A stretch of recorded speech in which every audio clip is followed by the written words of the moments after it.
This is going to be my first official video for the 2016 garden season. If you've been following our channel for a while, you know that we've had gardens every year that we've had this channel from 2011 all the way through 2015. The only difference with this year and all previous years is that we're not at our old house anymore, so we don't have that huge garden that we had before, which is actually a good thing, because if you have been following my channel, you know that every year I planted a massive garden, and by about mid-season, so like July, June, in that realm, it was just completely weeds, and it got really overwhelming. And every year I would start out really hardcore on the garden, and then about halfway through I just got overwhelmed by the weeds and just kind of wanted to give up. But then eventually the vegetables came and it kind of made it worth it. But then it was just a constant battle with weeding. And now over at our new house, I think I found a solution for that, and I want to share that with you in this video. So what is the solution to having too big of a garden? Well, it's not to have a garden at all, and I'll show you what I mean here. What you're looking at right here is our shed, but that's not the important thing. It's what's around the shed that's important. And we have these little raised beds that go around here where you typically would plant flowers. As you can see, these ones haven't been used in a while.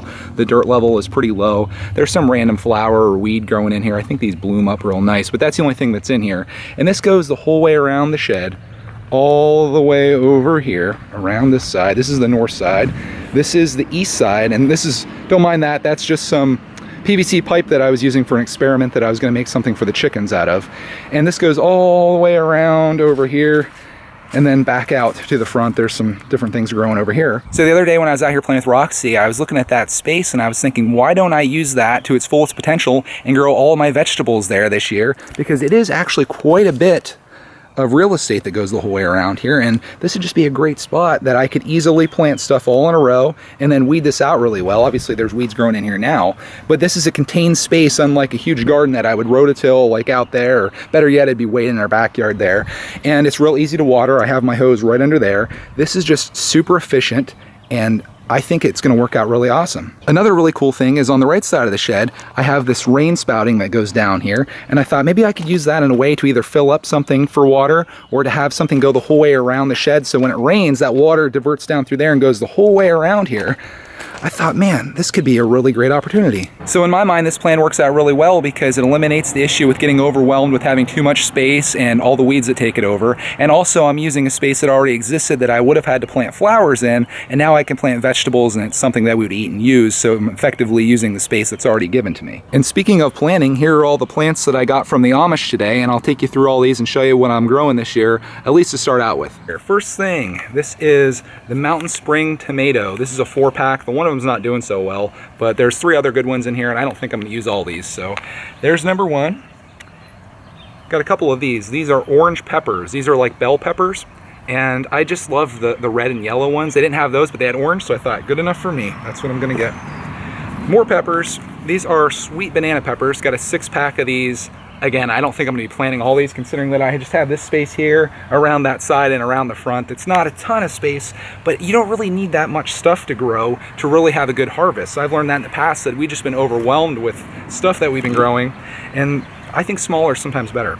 These are aroma tomatoes. Use these for making canned goods and things like that, so I just got a single pack of those. In here we got orange peppers again. You saw the first pack of those. These are super sweet tomatoes. These are cherry tomatoes that I'm going to basically grow these for the chickens. They just make tiny ones, but they're nice to eat. Next we move on to Goldrush Squash. And another one. I knew I had 2 of these in here. So we got Goldrush Squashes. I don't know if they're going to go over here, or I might have another place for these because these take up a lot of space. So I've got another little thing up my sleeve.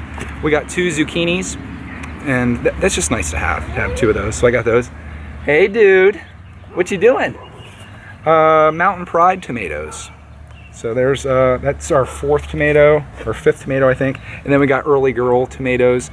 These grow a little bit quicker, and you'll have tomatoes a little bit sooner than the rest of them, so I like to have more throughout the entire season. And that is everything that I got in here. Of course I'm going to be having a lot more than this because they didn't have any cucumbers, which I want to grow those, and maybe another couple little things in there too, like onions and possibly beets and things like that. So this is just the beginning starts of it. I need to do a lot to get this ready, and I'm going to show that to you next. Clark's going to help with the garden this year by removing dirt with his Tonka truck.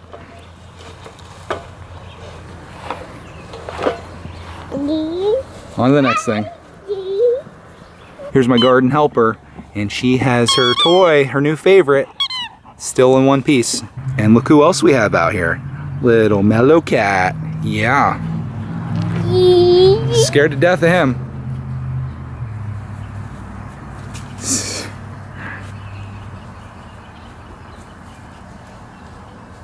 Mellow's hiding from you. She doesn't want to see you. She's scared. Hey, come on. Come on. I don't want you going up there, buddy. Are you growing a garden this year?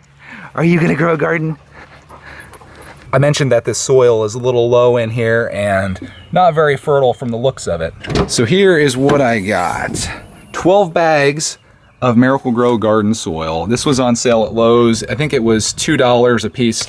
So I got a whole bunch of them. I'm not sure if that is going to be way too much or not enough, but I thought, you know, it doesn't hurt to have some extra just in case I want to grow elsewhere, which I'm planning on doing a little bit of that. Over here on the side of the house, there's a spot that my dad had a tree that ended up cutting down. And around it, he had it all nicely mulched, but now it's starting to grow up with weeds. So I thought maybe this would be a nice little spot to put my zucchini and my squash and stuff, maybe some peas or some beans in here, just because it's kind of an eyesore as it is, and I could put a little fence around it or do something really cool here. And it's just kind of a usable spot, and it's not too far from the house. Got all the soil out of my vehicle and stacked under the deck, but I think that's gonna about wrap it up for tonight. Starting to get a little late, and we gotta get Clark Man in the bath. So the garden prep and planning will take place this weekend, and I'll be taking you through on that process.